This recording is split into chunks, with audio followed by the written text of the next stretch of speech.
اعوذ باللہ من الشیطان الرجیم بسم اللہ الرحمن الرحیم بسم اللہ الرحمن الرحیم۔ شروع کرتا ہوں میں اللہ کے نام سے جو رحمان اور رحیم ہے۔ اس پر کچھ گفتگو ہو چکی ہے تعارف قرآن کے ضمن میں کہ رحمان اور رحیم دو نام ہیں کہ جو رحمت کے مادے سے نکلتے ہیں۔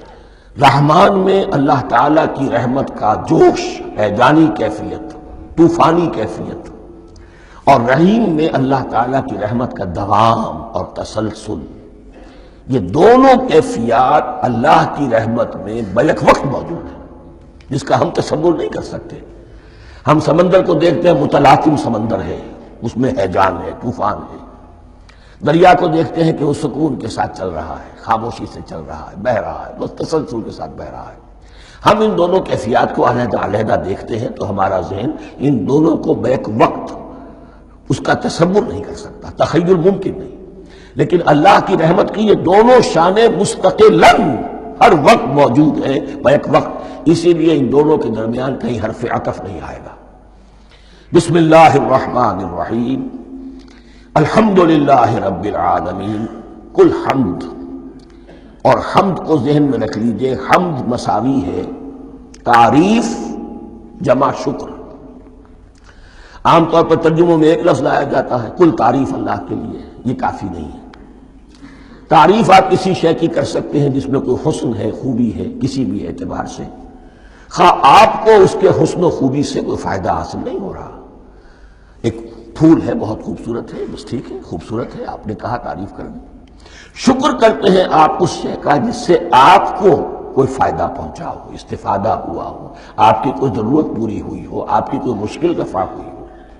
اور آپ دیکھیں گے کہ حمد میں یہ شکر کا پہلو غالب ہے۔ جتنی بھی دعائیں ہیں حضور سے منقول، شکر کے مقام پر وہاں حمد آتا ہے۔ بھوک لگی ہوئی تھی، کھانا کھایا، الحمدللہ الذی اطعمنی وسقانی۔ اب یہاں دیکھیے ترجمہ تعریف نہیں، شکر ہے اس اللہ کا جس نے مجھے کھلایا اور پلایا۔ آپ بیت الخلاء سے باہر آئے، نجاستیں آپ سے دور ہو گئی، طبیعت میں انشراح ہوا، الحمدللہ الذی اذھب عنی الاذی وعافانی۔ اور شکر ہے اس اللہ کا جس نے اذیت بخش چیزیں مجھ سے دور کر دیں اور مجھے عافیت بخشی۔ تو یہ الحمدللہ رب العالمین، اللہ تعالیٰ کا حسن و کمال اور حسن و جمال اپنی جگہ بھی اس انتہا کا ہے کہ جتنی تعریف اس کا حق ہے ہم کر ہی نہیں سکتے، لیکن اس کے احسانات اور انعامات ہم پر اتنے ہیں کہ ہم ان کو بھی گن نہیں سکتے۔ لہذا ایک ہی احصاء ہم نے کر دیا الف لام کے ساتھ، الحمدللہ رب العالمین۔ تمام تعریفیں اور کل شکر اللہ کے لیے ہیں کہ جو تمام جہانوں کا پروردگار ہے، رب ہے، مالک ہے۔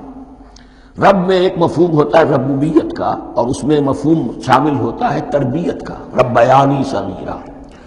تو مالک ہونا اور تربیت دینا، آپ جس شے کے مالک ہوں گے آپ چاہیں گے اس میں بڑھوتری ہو، اس میں اضافہ ہو، وہ نشو و نما پائے۔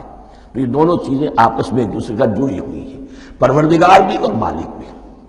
عام طور پر عربی میں رب کا لفظ مالک کے لیے آتا ہے، رب البیت، رب الدار، رب المال۔ تو مالک وہاں پر ظاہر بات ہے کہ اس سے مراد کیا ہے، مال والا، گھر والا، گھر کا مالک۔